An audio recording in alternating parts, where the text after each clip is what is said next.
Meus queridos amigos e meus irmãos de fé, essa é a nossa reflexão sobre a liturgia da solenidade da Epifania do Senhor. Esta liturgia que é a liturgia da manifestação do Senhor. O Natal é já uma maravilhosa e grandiosa manifestação do Senhor. Não celebramos esta solenidade porque faltou algo à solenidade do Natal. Celebramos a Epifania porque ela é uma festa da comunhão da Igreja Católica no Ocidente, onde nós moramos, com a Igreja Católica de ritos orientais, principalmente porque tradicionalmente sabemos que hoje os magos ou reis do Oriente foram até Belém para verem o Salvador. E mais do que isso, é a solenidade que nos ajuda a ver que Jesus veio para todos e não somente para os judeus. Ou seja, a salvação, ela é universal. Na liturgia de hoje, o salmista reza que as nações de toda a terra hão de adorar-vos, ó Senhor. Mas para que isso aconteça, é preciso que cada um cumpra o seu papel de cristão, contribua com a evangelização. Não pela imposição da cultura cristã, mas pela irradiação do amor, um amor puro, vivido em comunidade, que faz com que os que estão longe, comecem a querer se aproximar de nós que somos os cristãos. Com o testemunho que muitos cristãos estão dando por aí, eles estão mais afastando ou aproximando. É algo para nos questionarmos, para que cada um de nós reflitamos. Estamos sendo capazes de congregar, unir, promover o encontro? Ou estamos dividindo, sendo causa de desânimo na vida das pessoas? São Paulo, na segunda leitura de hoje, ele nos alerta: se ao menos soubesseis da graça que Deus me concedeu para realizar o seu plano a vosso respeito, e como por revelação tive conhecimento do mistério. Esse mistério Deus não fez conhecer aos homens das gerações passadas, mas acaba de o revelar agora, pelo Espírito, aos seus santos apóstolos e profetas. Qual é esta revelação que Deus coloca aí na boca de São Paulo? Ele diz: os pagãos são admitidos à mesma herança, são membros do mesmo corpo, são associados à mesma promessa em Jesus Cristo por meio do Evangelho. Essa é a grande afirmação da liturgia de hoje, nesta que é a leitura da carta aos Efésios. Pois nesse ponto nós entendemos, com a ajuda do apóstolo Paulo, que os pagãos não estão excluídos da salvação. Deus também tem um desígnio de amor para cada um deles. Basta olhar o Evangelho, onde aparece a narrativa da chegada dos reis magos, ou simplesmente magos, como você queira chamar, chegam a Jerusalém. Um texto que é exclusivo de Mateus, você não encontra em outro evangelista, e que é um dos textos mais famosos do Evangelho, representado, melhor dizendo, de todos os modos possíveis, e eles são, inclusive, personagens indispensáveis no presépio. Esses homens que trazem o ouro, reconhecendo a realeza de Jesus Cristo, o incenso, reconhecendo a sua divindade, a mirra, demonstrando já que ele veio para sofrer a paixão pela humanidade. São eles homens marginalizados pela cultura judaica, por esta cultura do contexto de Jesus. Eles são estrangeiros, são pagãos, mas isso não impediu que Deus se manifestasse. Quantas vezes nós colocamos obstáculos à ação de Deus? Inúmeras vezes.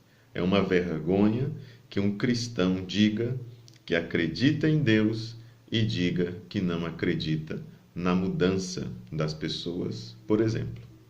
É contraditório, minimamente contraditório.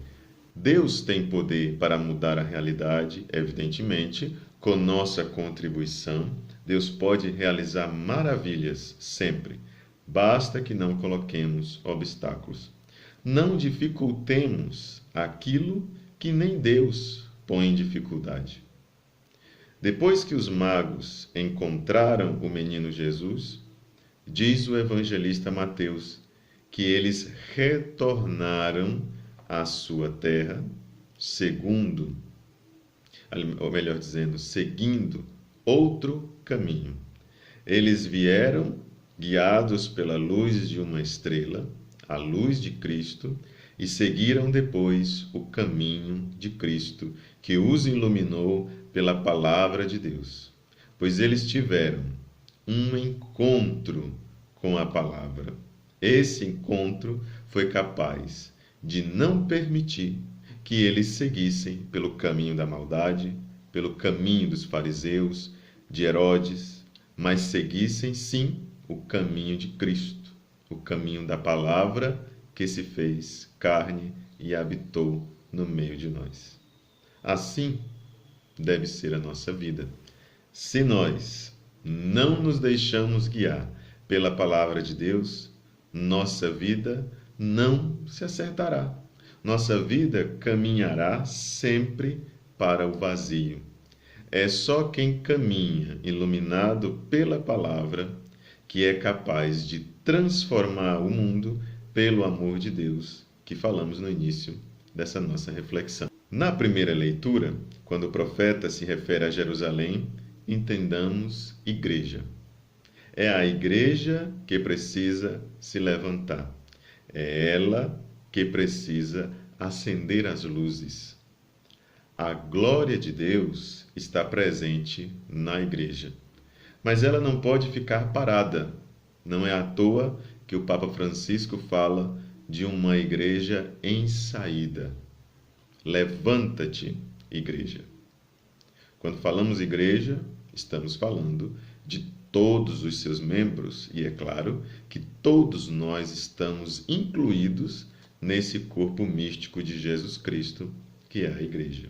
Nós não podemos ficar parados, portanto, pois os povos, todos os povos, caminham à tua luz, diz o profeta Isaías. As pessoas que vêm à igreja, elas vêm para encontrar um conforto espiritual, para encontrar ajuda no direcionamento de suas vidas.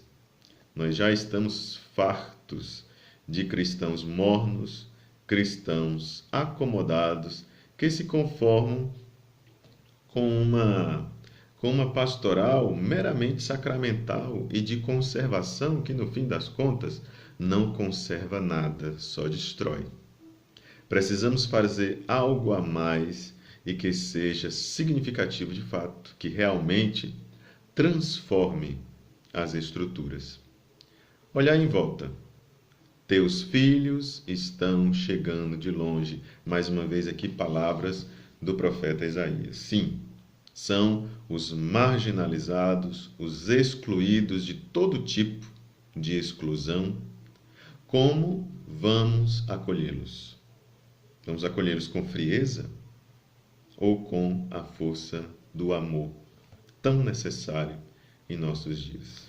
Por fim, algo muito significativo na liturgia de hoje, que não poderíamos deixar passar despercebido, é que o evangelista nos diz que quando estes magos entraram na casa, viram o menino com Maria, sua mãe, ajoelharam-se diante dele e o adoraram.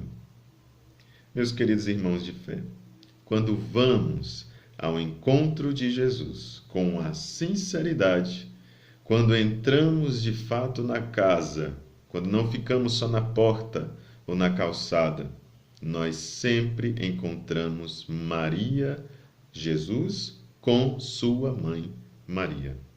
Nos ajoelhamos sempre para adorar Jesus Cristo. Nos ajoelhamos diante dele, mas veneramos, evidentemente, a presença materna daquela que nos traz o Salvador, daquela que nos aponta para a luz, para a palavra, para o caminho, a verdade e a vida. Que Maria, então, nos ajude a nunca perdermos de vista este grande mistério da Epifania, que é uma liturgia da acolhida, da inclusão, da solidariedade e da promoção da cultura do encontro. Epifania é tudo isso. Um grande abraço a você que está vendo esse vídeo agora e que Deus lhe abençoe.